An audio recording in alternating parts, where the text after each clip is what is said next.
Hey guys, this is Northville Tech.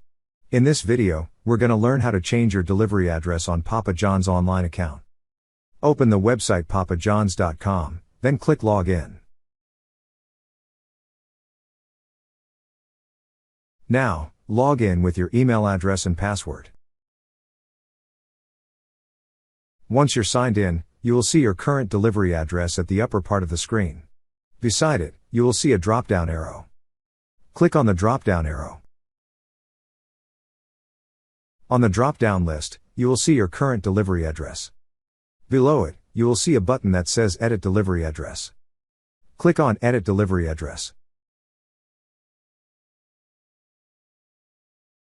Now, enter the new address you wish to use.